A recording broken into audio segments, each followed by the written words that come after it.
ஏம்மா ஏம்மா நானும் வைக்கிறேம்மா எனக்கும் ஆசையா இருக்குமா. இது எதுல எல்லாம் ஆசைப்படணும்னு இல்லையா? நான் வச்சுக்கிறேன், நீ சும்மா பிடிச்சா மட்டும் போதும், கம்முனு இரு. நீ வைக்கிறதுக்கு நான் பிடிக்கணுமா? நானும் பிடிக்க மாட்டேன் போ. அடி வாங்கிருவ சொல்லிட்டேன், கம்முனு புடி. ரொம்ப தாம பண்ற. அடி வெளி ரொட்டி போடுவேன், கம்முனு புடின்னு சொன்னேன். வேலை ஊரு பட்டது கிடக்குது.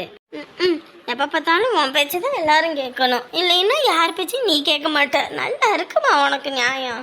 இல்ல இன்ன வரைக்குமா பொட்டு வச்சுக்கிட்டு உட்காந்துருக்கீங்க? இவ்வளவு நேரமா? இன்ன வரைக்கும் நம்ம சும்மாவா இருந்தேன். இன்ன வரைக்கும் வீடு வாசலாம் கூட்டி எடுத்துவிட்டு எல்லா வேலையும் முடிச்சுட்டு இப்போதான் நான் வந்து இது நின்று இதுக்கெல்லாம் கம்பெல்லாம் ரெடி பண்ணி வைப்போம்னு ரெடி பண்ணிக்கிட்டு இருக்கேன். நம்ம சும்மா அந்த மாதிரி சொல்லிக்கிட்டு இருக்கீங்க. அம்மா சும்மா தான் இருந்துச்சு, அடி வச்சப்படுவேன் பாத்துக்க. மணி ஆயிடுச்சு, நேரங்காலமா ரெடி பண்ணுங்க. அங்க சம்மந்தி வீட்டுல எல்லாம் ரெடி பண்ணி பந்த காலை நட்டுட்டாங்க. இன்ன வரைக்கும் நீங்க இங்க பண்ணிக்கிட்டு உட்காந்துருக்கீங்க. அவங்களுக்கு என்ன வேலை வெட்டி பாக்குறதுக்கு ஆளுக்கு ஆள் இருக்காங்க. அவங்க குளிச்சுட்டு வந்து நின்னா மட்டும் போது எல்லாம் ரெடி பண்ணி வச்சிருவாங்க. நமக்கு என்ன அப்படியா இருக்கு? இந்த வீட்டுக்கு தான் வேலைக்காரி நான் ஒருத்தி தானே இருக்கேன். நான் ஒருத்தி என்னென்ன வேலை தான் பார்க்க முடியும்? ஆளுக்கு ஒன்று சொல்லிடுவீங்க. அதுக்கு தான் என்கிட்ட குடும்பம் நான் வைக்கிறேன்றேன். உனக்கு நான் வச்சிருவேன்னு சொல்றேன். சரி, எல்லாம் கிளம்பிட்டாங்களா என்ன உள்ள? கிளம்பிக்கிட்டே இருக்காங்க. சேலை கட்டுறாங்க. அம்மாவும் பிள்ளையும் 2 மணி நேரமா கட்டுறாங்க. இன்ன வரைக்கும் கட்டி முடிஞ்சு வெளியே வந்த பாடு இல்லை. ரூம் அடைச்சிக்கிட்டு வேலை நேரத்துல தான் தேவையில்லாத வேலையெல்லாம் பார்த்துக்கிட்டு இருப்பாங்க. ஷோ, அது சரி, தம்பி வீட்டுல என்ன அவங்களாம் ஆளக்கானா போய் கூட்டியா என்ன? இல்லைங்களே, நேத்து நீங்க கூப்பிடலையா? இல்ல, நானே என்னையவே எதிர்பார்த்துக்கிட்டு இருந்தா எப்படி? நேத்து நான் அங்க இங்கே அழைச்சிட்டு வந்தேன். நான் சொல்லிட்டேன் தம்பி வந்திருப்பான்னு. இருந்தாலும் நீங்க போய் கூப்பிடுறது இல்லையா வீட்டுல ஒரு ஆளு? இந்தா கூப்பிடணுங்க. ஏமா அப்ப என்கிட்ட கொடுமா, நீ போய் கூப்பிடு, நான் அதெல்லாம் வச்சிடுறேன். அண்ணன் எப்படா சாய்வான் தின்ன எப்படா காயினே காத்துக்கிட்டு இருப்பியாடி நீயே? குடுமா, நான் வைக்கிறேன். அதான் பிள்ளைக்கு வைக்க தெரியும், எதை எங்கெங்க வைக்கணும்னு சொல்லு, வைக்கும்.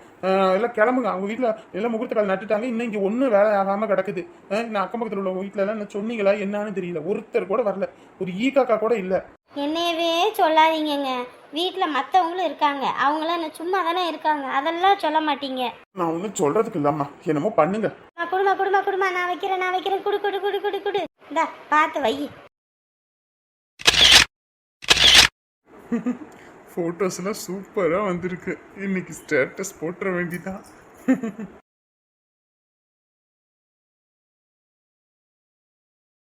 அம்மா, உங்க கையால நீங்களும் கொஞ்சம் பூசை போட்டுருங்கம்மா. அவர்கிட்ட கொடுங்க. தங்கம், நீ வாங்கி போடு. இந்தாங்கம்மா. அப்பனே ஆண்டவனே, என் பையனுக்கு எப்படியெல்லாம் கல்யாணம் பண்ணணும்னு ஆசைப்பட்டேன். கடைசியில் இன்னாருக்கு இன்னாரு தானே கடவுள் எழுதி வச்ச வாக்குப்படி அவனுக்கு பிடிச்ச வாழ்க்கையை அமைச்சு கொடுக்கறதா இருக்குது. அவன் வாழ்க்கை நல்லா இருக்கணும், எந்த குறையும் இல்லாமல் சீரும் சிறப்புமாக இருக்கணும். நீ தான்பா அருள் புரியணும்.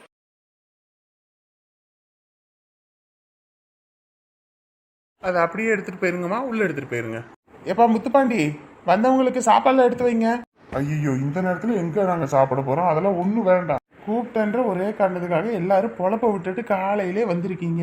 எதுவும் சாப்பிடாம போனா எப்படி? எல்லாத்துக்கும் சாப்பாடுலாம் செய்ய சொல்லியாச்சு, இருந்து சாப்பிட்டுட்டு தான் போகணும். பரவாயில்ல தலைவரே, ஏழப்பட்ட வீட்லயும் பொண்ணு எடுத்திருக்கீங்க பாருங்க, ரொம்ப நல்ல விஷயம். இங்க பாருங்க, இந்த தடவையும் நீங்க தான் தலைவர். ஏன்னா பாக்குறவங்களே கேட்பாங்க, பரவாயில்லடா எப்படியாப்பட்ட குடும்பத்துல பொண்ணு எடுத்துட்டீங்கன்னு உங்களே பெருமையா பேச போறாங்க பாருங்க. இந்த தடவையும் நம்ம மக்களோட்டு உங்களுக்கு தான். அப்படியெல்லாம் சொல்ல முடியாது, ஏன்னா நீங்க ஏழப்பட்ட குடும்பம்ன்றனால என்ன சீர்சனத்தி எதுவும் வேணான்னா சொன்னீங்க, கேட்டு தானே வாங்குறீங்க. அப்படி இருக்கும்போது அதெல்லாம் நடக்க வாய்ப்பு இருக்காது. என்னையா பேசிக்கிட்டு இருக்க? அதுக்குன்னு வெள்ளத்தை விற்கிறோன்றதுக்காக வெள்ளத்துக்கு காசு வாங்காம கொடுக்க முடியுமா? வெள்ளம் என்ன சும்மாவா இருக்குது? பனை மரத்துல ஏறணும், இறக்கணும், அதை காய்க்கணும், எவ்வளோ வேலை இருக்குது. அதை பக்குவமா பார்த்து எடுக்கணும். எவ்வளோ விஷயமும் செஞ்சுவிட்டு சும்மா வெறும் இதை பண்ண முடியுமா? வெறும் இதுல முளம்தான் போட முடியுமா? இப்ப வந்தது நம்ம எதுக்கு இப்ப அந்த பேச்ச பேசிக்கிட்டு இருக்கீங்க? விடுங்க, முதல்ல வாங்க, முதல்ல உள்ள போவோம். என்ன இவங்க எப்படி சொல்லிட்டு போறாங்க? ஓய், என்ன ஒயிட் அண்ட் ஒயிட்ல சும்மா கலக்குற? ஏன் நான் மட்டும்தான் கலக்கிறேன்னா ஏன் நீங்க கலக்கலையா? நீங்களும் தான் அழகா இருக்கீங்க, கண்ணாடியெல்லாம் போட்டு சும்மா அழகா இருக்கீங்க. நீ தான், நான் சொன்னேன் ஒயிட் ஷர்ட் போடுறேன்னு, அதனால நீயும் ஒயிட் சாரி கட்டுறியா? பின்ன மேட்சுக்கு மேட்சா தானே இருக்கணும். ஓகே ஓகே, இன்னும் 2 days தான், அதுக்கப்புறம் கல்யாணம் தான். தாலியே தேவையில்லை, நான் தான் உன் பொஞ்சாதி. ஐயோ, தாம்பூலம் தேவையில்லை, நீதான் ஏன் சரி பாதி. போங்க சும்மா காமெடி பண்ணிக்கிட்டு. ஏய் சும்மா காமெடி பண்றேன்னு சொல்லாத, எவ்வளோ அழகா இருக்கு தெரியுமா? உன்னை இப்பவே வந்து பக்கத்துல பார்க்கணும், தூக்கி கொஞ்சம் போல இருக்கு. டா என்ன பண்ணிக்கிட்டு இருக்க? அம்மா சும்மாதாம்மா. இங்க பாரு, எல்லா ஊர் தலைவங்க பெரிய பெரிய ஆளுங்கெல்லாம் வந்திருக்காங்க. அவங்களுக்குலாம் சாப்பாடு வைக்கணும், பரிமாறணும். இந்த வேலையாட்களை விட்டா சரிப்பட்டு வராது. வா முதல்ல வந்து அதை பார்ப்போம். அந்த வாரம்மா. இந்த போனவனு கண்டுபிடிச்சாங்களே, எப்பா பாப்பா இவங்க தொல்லை தாங்க முடியலப்பா சாமி. எங்க போனாலும் போனுதான். கக்கூசில் உட்காரும்போது கூட போனுதான் போ. கேரு, உன் மாமியார் பேச்சு கேட்டுச்சு தானே? இதுக்கு மேல நின்று ஏதாவது பேசிக்கிட்டு இருந்தோம், அவ்வளவுதான் ஆஞ்சு போடும். நான் போறேன். ஏண்டா அவங்க வீட்டுக்கு நேற்று அம்புட்டு புளிக்க வேலை பார்த்தால பொழப்ப கெடுத்துக்கிட்டு போய் வாழை மரம் கட்டணும், அதுக்கு போய் வெட்டணும், போய் ஜாமான் வாங்கணும், இப்படி அப்படியும் புருஷனை முட்டாட்டி அங்கே போய் மானாவரியாக புளிக்க வேலை பார்த்தீங்க. இன்னைக்கு அவங்க வீட்டில் பந்தக்கால் நடுறாங்களே, ஒரு வார்த்தை வாங்கன்னு கூப்பிட்டாங்களா? அதான் நேத்து கூப்பிட்டாங்கல்லம்மா, அப்புறம் என்ன மறுபடியும் கூப்பிடுவாங்களா? சும்மா நிமிஷத்துக்கு நிமிஷம். ஏண்டா அவங்க எல்லாம் காரியவாதி குடும்பம், காரியம் முடிஞ்சோன்னு காலை வாரி விட்டுருவாங்க. இப்படி தான் உன் பொண்டாட்டி அந்த வீட்டில் போய் புழுக்க வேலை பார்ப்பா. ஆனால் அவங்க வீட்டில் ஒரு விசேஷம், ஏதாவது ஒரு முக்கியமான இடத்துக்குன்னா கூப்பிட மாட்டாங்க, விட்டுவிட்டு போவாங்க. ஏதாவது தேவைக்குனா தான் அவங்க வீட்டில் வேலை செய்யறதுக்கு வேலைக்காரி வேணும்னா தான் உங்கள் 2 பேர்த்தையும் தேடுறது. இல்லைன்னு வைங்க, உங்கள் 2 பேர்த்தையும் ஒருத்தனும் நாடுறது கிடையாது. கம்முன்னு பெத்தவை பேச்சு கேட்டுக்கிட்டு கம்முன்னு வீட்டோட கடங்க. அங்கே போய் நிற்க வேலை செய்வோம், இங்கே போய் நின்று வேலை செய்வோம். உங்களுக்கு என்ன தலையெழுத்து வெங்காயம் அங்கெல்லாம் போய் செய்யணும்னு? ஐயோ காலங்கத்தில் மாமியார் கிளவி வேலைய ஆரம்பிச்சிருச்சா?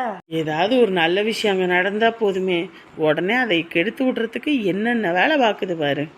ஏம்மா அவங்க நேத்தே கூப்பிட்டாங்கம்மா, சும்மா சும்மா கூப்பிட்டுக்கிட்டு இருப்பாங்களே, அவங்களுக்கு ஒரு வேலை பழப்பு இல்லையா? அவங்களுக்கே 1008 வேலை இருக்கும். அதெல்லாம் பார்க்க வேணாமா? இங்கே வந்து கூப்பிட்டுக்கிட்டே இருந்தா. உனக்கெல்லாம் நான் என்னைக்கு சொன்னாதான் புரியுது. உன் மரமண்டைக்கு என்னைக்குமே ஏறாது. நீ பிடிச்ச முயலுக்கு 3 கால் நேத்தான் இருப்ப. கொழுந்தனாரே. ஏக்கா வாக்கா. நீ வாங்க, நீ வாங்க உட்காருங்க. சின்ன பொண்ணு, அன்னைக்கு தண்ணி எடுத்துட்டு வா, டீ வச்சு எடுத்துட்டு வா. ஐயோ அதெல்லாம் ஒன்றும் வேண்டாம்பா, ஒன்றும் வேண்டாம். அங்கே வீட்டில் எல்லாம் முகூர்த்த கால் நடணும். நீங்கள் யாரையும் காணா, அதான் கூட்டிகிட்டு போகலான்னு வந்தேன். இப்போ என் மாமியார் மூஞ்சி எந்த மோதிரக்கட்டையில் வச்சுக்கொண்டு தெரியல. நீ அதான் நேத்தே அண்ணன் சொன்ன, அப்படி இன்னும் மணி இருக்குன்ட்டு தான் உட்காந்துருந்தேன். இல்லைன்னா முதல்ல வந்திருப்பேன். இல்லைப்பா, நேற்றே உங்கள் அண்ணன் கூப்பிட்டாரு. இருந்தாலும் வீட்டில் ஒருத்தர் வந்து கூப்பிடணுமில்ல. அத்தை வாங்கத்தை, உங்கள் பிள்ளைக்கு அங்கே முகூர்த்த கால் நடுறோம். நீங்கள் இல்லாமல் எப்படி? வாங்கத்தை. அதான் வீட்டுக்கு 2 பேர் வராங்களே, அது போதாதான் நான் வேற வரணுமா? இல்லை நான் மட்டும் எல்லா வீட்டு விசேஷத்தையும் கலந்துக்கிட்டு என் மாமியார் எல்லா வேலையும் வெட்டியும் பார்த்து தள்ளிரும். என்னத்த என்னைக்கும் இப்படி குடும்பம் ஒதுங்கியே இருந்தால் எப்படி? எப்போ தான் ஒற்றுமையாக ஒன்று சேர்றது? பழசெல்லாம் விடுங்கத்த, வாங்கத்த. நான் வரல. மாமியார் சும்மாவே வாங்கன்னா வரலன்னு பிகவ் பண்ணிட்டு தெரியும். இதில் இந்த அக்கா வேற வாங்கத்தன்னு இருக்கு. இதுக்கு மேலே சீன் போட்டுக்கிட்டு தெரியும். என்னங்கத்த, உங்கள் வீட்டு புள்ள விசேஷம், நீங்களே இப்படி ஒதுக்கலாமா? வாங்கத்த. நான் வரல. அங்கே வந்தால் தேவையில்லாததெல்லாம் பார்க்க வேண்டியதாக இருக்கும். ஒதுங்கி இருக்கிறது தான் நல்லது. அண்ணி நான் வரேன் அண்ணி. அவள் வந்தாலும் சரி வரட்டியும் சரி, நான் அந்த பிள்ளைய எழுப்பி கூட்டிக்கிட்டு வரேன். நீங்கள் போங்க. எல்லாரும் என்னைக்கு இப்படியே பிரிஞ்சே இருக்கிறதா? ஏதோ ஒரு நல்ல விஷயம் கெட்ட விஷயத்துல ஒன்று சேர்ந்தா தான் குடும்பமாக இருக்கும். ஐயோ வேணாம் சாமி, உன் மாமியாரோட நான் ஒட்டிக்கிட்டு வரவாடுனா பின்னாடி என் பிள்ளைகிட்ட பிடிக்க திங்கிறன்ற பேச்சு வரதுக்கா? நமக்கு அந்த விஷயம் தேவையில்லை. நம்ம வீட்டு சொத்தை தின்னுபிட்டு ஊரா வீட்டில் பேச்சு வாங்கணும், தலையெழுத்தா? ஏக்கா நீ போக்கா, உனக்கு வேலை இருக்கும், நான் வாரேன். போ வந்துருங்க. போயிட்டு வரேன். நீ காலையில் 5 வச்சியே சமைக்கலையாப்ப? இப்போ தான் அங்கே போகிறேன். அங்கே இருக்கும்போது எப்படி இங்கே வந்து சமைக்க முடியும்? உங்களுக்கு என்ன அப்படியே எல்லாத்துக்கும் சேர்த்து சமைச்சிருங்க, நான் போயிட்டு வர லேட் ஆகும். இதுகளை என்னைக்கும் திருந்தாது. அவள் வீட்டில் போய் அசிங்கப்பட்டு அவமானப்பட்டு வர்றதே தான் அந்த குடும்பத்துக்கு வழக்கம், வாடிக்கை. எத்தனை மணிக்கு முகூர்த்த கால் நடுறேன்னு சொன்னாங்கன்னு தெரியல வேற. இந்த மனுஷங்கிட்ட ஒன்று சொல்லிட்டு போனாங்கன்னா அதை தெளிவாக என்ன எப்பன்னு கேட்க மாட்டாரு. அவர் பாட்டுக்கு சரி சரின்னு தலையாட்டிடுவாரு. இப்போ எத்தனை மணிக்கு நட்டுட்டாங்களா என்னன்னு தெரியல. ஐயோ இந்த ஆளு ஒரு வித்து போன மனுஷையா. இந்த ஆளுகிட்ட சொல்லிட்டு போறாங்க பாரு, அவங்கள சொல்லணும். சரி போய் ஒரு எட்டு பார்த்துருவோம், அதான் சரி. சரோசா என்ன இந்த பக்கம்? இல்லைம்மா, ஒரு வேலையா வந்தேன். என்கிட்ட கிளம்பியாச்சு போல. ஆமா, இன்னைக்கு இந்த உமா பிள்ளைக்கு முகூர்த்த கால் நடுறாங்க. வீட்டில் வந்து சொல்லிட்டு போயிருக்காங்க. எத்தனை மணி என்னன்னு தெரியல. என் புருஷன்கிட்ட சொல்லிட்டு போவோம், அவங்க வாங்கன்னு சொன்னவும் இவரு சரின்னு இருப்பார் போல. அதான் நட்டுட்டாங்களா என்னன்னு தெரியலன்ட்டு தான் போய்கிட்டு இருக்கேன். ஓ சரி சரி சரி. உனக்கு சொல்லலையா? நானும் இப்போதைக்கு எங்கேயும் போய் கலந்துக்க கூடாதுல்ல. அடடே, ஆமா ஆமா ஆமா, மறந்தே போயிட்டேன் போ. என்ன இந்த பக்கம்? நான் இங்கே ரகு அவங்க வீட்டுக்கு தான் வந்துட்டு போலான்னு. வீட்டில் இருக்காங்களா ஆளு? இப்பதான் என்கிட்ட போயிட்டு வந்தான். வீட்டில் தான் இருப்பாங்க. சரி, நான் போய் பார்த்துக்கிறேன். ஏம்மா, என்ன விஷயம்? ஒன்றும் இல்லை, சும்மா தான் பார்க்கணும். ஏன்? சும்மா தான் உள்ளதான் இருப்பாங்க, போய் பார்ப்போம். ராசாத்தி ஏங்கன்னே என் பிள்ளைக்கு பட்டடும் போல இருக்கே. அம்புட்டு அழகா இருக்கடி, அப்படியே அழகோ அழகு, கொள்ளை அழகு போ. இப்படி சேலை கட்டி பூ வச்சு இப்படி செயின் வளையெல்லாம் போட்டா எம்புட்டு அழகா இருக்கு பாக்குறதுக்கு. ஆனா சேலை கட்டுட்டீங்கன்னா எப்ப பார்த்தாலும் இந்த சுடிதாரே போட்டுக்கிட்டு சுத்துவா, ஏதோ சின்ன பிள்ளை மாதிரி. இப்பதான் ஆமா, இதை சுத்திக்கிட்டு இருக்கிறதுக்கு வெக்கையா இருக்கு. வெக்கையா இருக்கும், வெக்கையா இருக்கும். அங்கெல்லாம் அவங்க வீட்டுக்கு போனா சேலை தாண்டி கட்டணும். சேலை கட்டலன்னு வையி உன் மாமியார் கொமண்டலே குத்துவா. என்னடி இதான் இப்ப சின்ன நொட்டையா நீ, இன்னமும் சுடிதார் போட்டுக்கிட்டு தெரியுற அப்படின்னு. என்னால சேலை கட்ட முடியாது சாமி.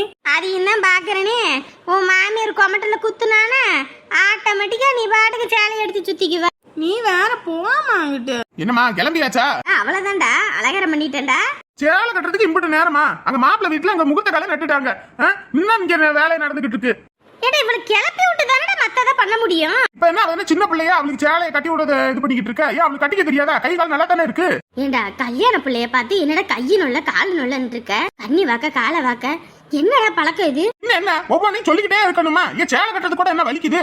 இப்ப என்ன கல்யாணமா நடக்குது? அங்க நல்ல நேரத்துல எல்லாம் பண்ணணும் வைக்கணும். பார்த்தா எப்ப பார்த்தாலும் ஒரு வேலைக்கு போனா 1 மணி நேரம், கக்கூஸ்ல போய் உட்காந்தா 1 மணி நேரம், தூங்கி எந்திரிக்கிறதுக்கு விடிஞ்சிருது. பகலானாலும் எந்திரிக்கிறது கிடையாது படுக்கையை விட்டு. என்ன இது? ஒவ்வொன்னு சொல்லி சொல்லி சொல்லி மண்டை வழியா வந்துரும் போல இருக்குது. தட்டெல்லாம் எடுத்து வச்சாச்சா? நான் எடுத்து வைக்கிறேன்டா. அதுவும் எடுத்து வைக்கல. என்னதான் பண்றீங்கன்னு தெரியல. அங்க ஒருத்தி கிடந்துட்டு எல்லா வேலையும் பண்ணிக்கிட்டு இருக்கா. இந்த சேலையை சுத்துறதுக்கு இவ்வளவு நேரமா? இதே கம்ப சுத்துறமா? சரிடா சரிடா, கத்தாத. அக்கம் பக்கத்துல எல்லாம் வர போறாங்க. நல்ல விஷயம் நடக்கும்போது வேகமா வேலை பாக்குறது இல்ல. பார்த்தா அலங்காரம் நீவி நீட்டின்னு. அத்தைங்க உள்ள பாத்திரம் கழுவிட்டு இருந்துச்சுடா. அதானே, வீட்டுக்கு வந்தவங்க பாத்திரம் கழுவணும். அவ வீடெல்லாம் வலிச்சு எல்லாம் சுத்தம் பண்ண காலையில இருந்து எந்திரிச்சு இந்த சேலை கட்டினதுல உங்களுக்கு நேரம் ஓடி போச்சு. எல்லாம் என்ன சொல்லி தொலைறதுன்னு தெரியல. தட்டெல்லாம் எடுத்து வைக்கணும். நான் அத்தையை விட்டு எடுத்து வைக்கிறேன். நீங்க உங்க பிள்ளைக்கு சேலையை கட்டி நீவி நீட்டி வேலையை பாருங்க. ஏ நான் எடுத்து வைக்கிறேன்டா. உங்க அத்தை கிட்ட எல்லாம் ஒண்ணும் சொல்ல வேண்டாம். உங்களுக்கு உங்க பிள்ளைக்கு மேக்கப் பண்றதுக்கு நேரம் சரியா இருக்கும். அத்தை அதெல்லாம் எடுத்து வைக்கிட்டோம். ஏய் இங்க பாரு, இங்க பாருடா. ஐயோ இவன் வேற, கொஞ்சமாவது அறிவு இருக்குதா என்ன ஒண்ணு? அவளுக்கே புள்ள இல்லாத அவளை போய் அதை எடுத்து வை இதை எடுத்து வையின்னு. ஷோ, ஏதாவது ஒன்று சொன்னோம்னா அப்புறம் சண்டைக்கு வருமா? வல்லுன்னு கத்துறான் வேற. ஷோ அம்மா, இன்னும் 2 நாள் தாம்மா, 2 நாள் தான். அதுக்கப்புறம் நான் பாட்டுக்கு போயிருவேன். இவங்க கிட்ட எல்லாம் பேச்சு வாங்கணும் ஏச்சு வாங்கணும்னு எனக்கு ஒன்றும் தலையெழுத்து கிடையாது. ஐயோ ஏண்டி அவன் தான் கத்துறான்னு இப்ப நீ எதுக்கடி ஆரம்பிக்கிற? காதுல எது விழுந்துச்சுன்னா அப்புறம் மறுபடியும் கத்திக்கிட்டு வருவாண்டி. அப்புறம் என்னம்மா, இன்னமும் சும்மா ஓவரா தான் கத்திக்கிட்டு இருக்கான். இந்த வீடு எனக்கு கொடுக்குறாங்க, இந்த காடை விற்கிறோம், அதனால இவன் இந்த ஆட்டம் கட்டுறானே. இதுவே இவன் பிள்ளைக்கு இப்படி ஒண்ணுன்னா இவன் இப்படிதான் கத்திக்கிட்டு கிடப்பானா? ஐயோ வாய மூடி, அவன் காதுல இது விழுந்துற போது அப்புறம் கத்துவாண்டி. இங்க பாருமா, 2 நாள் தான். அதுக்கப்புறம் இந்த பக்கம் தலை வச்சு கூட நான் படுக்க மாட்டேன். நீங்களாம் வான்னு கூப்பிட்டு கதறினா கூட இந்த பக்கம்லாம் நான் வர மாட்டேன். போனா போனதுதான். இவங்க எல்லாம் ஒரு மனுஷனுங்க. சி, கூட பிறந்த அக்கா தங்கச்சி நல்லா இருக்கணும்னு எவ்வளோ ஆம்பளைங்க கஷ்டப்படுறாங்க.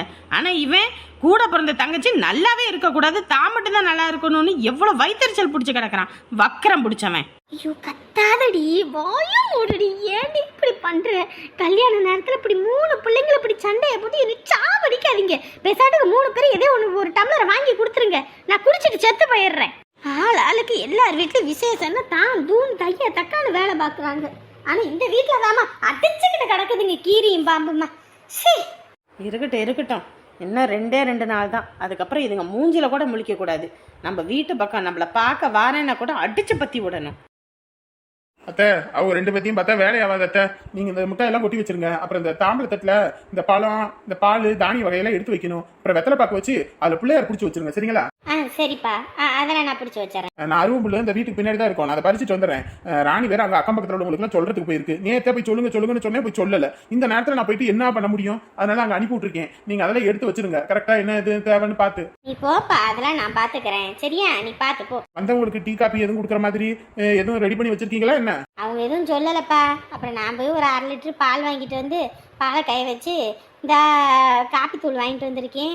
பால் சூடாக தான் இருக்குது. எல்லாம் நட்டதுக்கப்புறம் காப்பி தூளை போட்டு கலந்து சர்க்கரையை போட்டு எல்லாத்துக்கும் கொடுத்துர்லாம் காப்பி ஆட்டம். ஆ சரிங்க அத்தை. ஏன்னா இப்பயே வச்சோம்னா கசந்து போயிடும், அதனால தான். சரிங்க அத்தை, சரிங்க அத்தை. நீங்க பாருங்க, தட்டில் கொட்டி வச்சிருங்க, வரவங்களுக்கெல்லாம் கொடுக்கணும். சரிப்பா நான் பாத்துக்கிறேன். நீ போ. தட்டு எங்க ஐயா? அத்தை, இப்பா அமுதா வீட்டுக்காரர் வரணும் இல்லப்பா முகூர்த்த கால் நடுறதுக்கு. அவங்களுக்கு ஃபோன் போட்டு என்ன எங்கே இருக்காங்க என்னன்னு கேளுங்கப்பா. ஏன்னா வீட்டுக்கு வந்த மாப்பிள்ளை அவர் இல்லாமல் ஒரு விஷயமும் செய்யக்கூடாது. செஞ்சோம்னா நாளை பின்ன முறுக்கிக்கிட்டு திரிவாங்கப்பா. அது குடும்பத்துக்குள்ள பிரச்சனை. சரியா? என்னன்னு ஃபோன் போட்டு கேட்டுக்கோங்க. சரிங்க அத்தை, நான் கேட்குறேன். அங்கே ஒரு தட்டு இருக்கு, அதை எடுத்து வைப்போம். அண்ணே சொல்லுண்ணே. எங்கம்மா இருக்கீங்க? வந்தாச்சா இல்லையா? அவ்வளோதானே, ஊருக்குள்ள வர போறேனே, இந்த 2 நிமிஷம் தான். சரிம்மா கொஞ்சம் பார்த்து வாங்கம்மா. இந்த முகூர்த்த கால் நடனம் உங்களை ஆளை காணோம், உங்களை தான் பார்த்துக்கிட்டு இருக்கோம். எல்லாம் எடுத்து வச்சாச்சு. அவ்வளோதானே, இந்த 2 நிமிஷம் தான். இந்த வந்துருவான். நீங்க எல்லாம் எடுத்து வைங்க, கரெக்டாக நேரத்துக்கு வந்துருவான். முகூர்த்த கால்னா நல்ல நேரத்தில் நடனம். நம்ம வரத்துக்கு முன்ன பின்ன ஆனாலும் பரவாயில்ல, அவங்கள நட சொல்லு. அண்ணே, நாங்கள் வர்றதுக்கு முன்ன பின்ன ஆனாலும் நீங்கள் நல்ல நேரத்தில் இதை செஞ்சிருங்கன்னு சொல்கிறாரு அவர். நீங்கள் வாங்கம்மா, நீங்கள் வந்துருங்க செஞ்சுக்கலாம். நீங்கள் எல்லாமே எப்படி ஒத்தையில விட்டுட்டு செய்ய முடியும்? வாங்க. சரிங்கண்ணே, இந்த பக்கத்தில் வந்துட்டுண்ணே. எதுவும் வேணுமான்னு கேளு, வரும்போது வாங்கிட்டு வரதுக்கு. அண்ணே, வரும்போது எதுவும் வாங்கிட்டு வரணுமா? எதுவும் வேணுமாண்ணே? இல்லைம்மா, அதெல்லாம் ஒன்றும் வேணாம், நான் எல்லாமே வாங்கிட்டேன். நீங்கள் வாங்க. பால் எதுவும் வேணுமா? பால், பிஸ்கட்டு, மிச்சர் எதுவும்? அண்ணே, வரவங்களுக்கு இந்த பால் காப்பி எல்லாம் வச்சு கொடுக்கணும்லண்ணே. அதான் அவங்களுக்கு பிஸ்கட்டு தீனி ஸ்வீட்டு எதுவும் வாங்கிட்டு வரட்டுமா? அதெல்லாம் எல்லாமே ரெடியா இருக்கு, நீங்க வாங்க முதல்ல. சரிண்ணே, சரி. என்னவாமா? எல்லாமே வாங்கி வச்சிருக்காங்களாங்க. ஒன்றும் வேண்டாம், நீங்க வாங்க வேகமா அப்படின்னாங்க. காலையில் வெள்ளனே எந்திரிச்சா நேரமா வந்திருக்கலாம். நேற்று வந்து படுத்ததே 12:30 ஆகி போச்சு. காலையில எந்திரிக்க முடியல. இல்லைன்னா முன்னையே வந்திருக்கலாம். நம்ம தான் எல்லா வழியும் இழுத்து போட்டு பார்க்கணும், வைக்கணும். அதான் அண்ணன் அண்ணி எல்லாமே வந்துட்டாங்களாமா. அங்கேயும் மழைனால வேலை இல்லைன்னு. சரி, பாவா, அவங்களுக்கும் அலைச்சல் தான் போ. என்னங்க பண்றது, அவளுக்கு ஒரு கல்யாணத்தை பண்ணி வச்சுட்டா அப்புறம் என்ன, கடமை முடிஞ்சது. கல்யாணம் முடிஞ்சது, கடமை முடிஞ்சுதா? கல்யாணம் முடிஞ்சதுன்னா தான் கடமையே அதிகரிக்கும். என்னங்க சொல்றீங்க? பின்ன என்னம்மா, ஒரு பொண்ணுக்கு கட்டி கொடுக்கறதோடவா பெற்றவங்க கடமை முடியுது? இல்லை கூட பிறந்தவங்க கடமை முடியுதா? ஒரு பொண்ணை கட்டி கொடுத்தோனையும் மறு வீட்டு அழைக்கணும். அதுக்கப்புறம் அவங்களுக்கு விருந்து வைக்கணும். அப்புறம் அவங்க வீட்டில் ஏதாவது ஒரு விசேஷம் புள்ள உண்டாயிருச்சுன்னா அந்த செலவை பார்க்கணும். அதுக்கப்புறம் பிரசவ செலவை பார்க்கணும். அப்புறம் காது குத்தணும். பொம்பளை பிள்ளையா இருந்தா வயசுக்கு வந்தா அதுக்கு தனி செலவு, சீர் செய்யணும். கல்யாணத்துக்கு சீர் செய்யணுமா, ஊறுபட்ட செலவு. அப்புறம் தாலி பிரிச்சு கோக்கணும். அதெல்லாம் இருக்குதே, அதெல்லாம் யார் செய்வா? இவ்வளோ விஷயம் இருக்குதா? நம்ம ஓடி போய் இந்த மாதிரி இருந்ததுனால இதெல்லாம் பற்றி தெரியல. ஏங்க, நமக்குமே இன்னும் தாலி பிரித்து கோக்கலைல்ல. நமக்கு என்னம்மா, நமக்கு ஒன்றும் பிரச்சனை இல்லை. நம்ம யாரையும் கஷ்டப்படுத்த வேண்டாம். நான் கொஞ்சம் பவுன் சேர்க்கணும். சேர்த்ததுக்கப்புறம் அதில் குண்டு மணி அதெல்லாம் வாங்கி போட்டு நம்ம பண்ணிக்கலாம். சரியா? சரிங்க. எதுவுமே என் வீட்டில் கேட்க மாட்டீங்களா? நான்லாம் அடி உதப்பட்டு சின்ன வயசுலேயே வளர்ந்தவன். கஷ்டம் நஷ்டம் என்னன்னு எனக்கு தெரியும். கஷ்டம் தெரியாத அளவுக்கு நான் ஒன்றும் ரொம்ப வானத்துலேருந்து குதிச்சிடல. ஒரு அண்ணனாக இருந்து அவர் எவ்வளோ தூரம் தான் சொத்தையெல்லாம் விற்று ஒரு தங்கச்சிக்கு கல்யாணம் பண்ணி கொடுக்குறாருன்னா அவர் எவ்வளோ பெரிய மனுஷன். அந்த மனுஷனோட குணத்துக்கு நம்ம எவ்வளோதான் கொடுத்தாலும் ஈடினையே இல்லை. அண்ணே சொன்னுச்சுங்க, 1.5 லட்சத்தை நான் திருப்பி கொடுத்துட்றேம்மா, வாங்க வந்து வாங்கிக்கலாம் அப்படின்னாரு. எதுக்கு அதை சொன்னேன்? கேட்காம இருக்கலாம்ல. கல்யாண செலவு ஊறுபட்டது இருக்கும், இதில் இது வேற. இல்லைங்க, நான் எதுவும் கேட்கல. அண்ணன் தான் ஃபோன் போட்டு சொன்னுச்சு, நீங்கள் வாங்கம்மா வந்து அதை அமௌண்ட்டு கையில் தான் வச்சுருக்கேன், நீங்கள் வாங்கிக்கலாம் அப்படின்னாரு. இப்படி நாணயமாக இருக்கிறாரு இந்த மனுஷன். இந்த மனுஷனெல்லாம் நீங்கள் வருங்காலத்தில் நல்லா பார்த்துக்கணும். ஒரு அப்பா தான் இந்த மாதிரிலாம் செய்வார், வைப்பார். கூட பிறந்தவன் அவனுக்குன்னு ஒரு வாழ்க்கை அமைஞ்சு போச்சுன்னா அதை தான் பார்ப்பானே தவிர கூட பிறந்த தங்கச்சியோ அக்காவோ நல்லா இருக்கணும்னு இப்போ நிறைய பேர் நினைக்கிறதே இல்லை. அதில் உங்களுக்கு உங்கள் அண்ணன் வரமாக கிடச்சிருக்காரு. நம்ம தான் அவரை பார்த்துக்கணும். ஆமாங்க.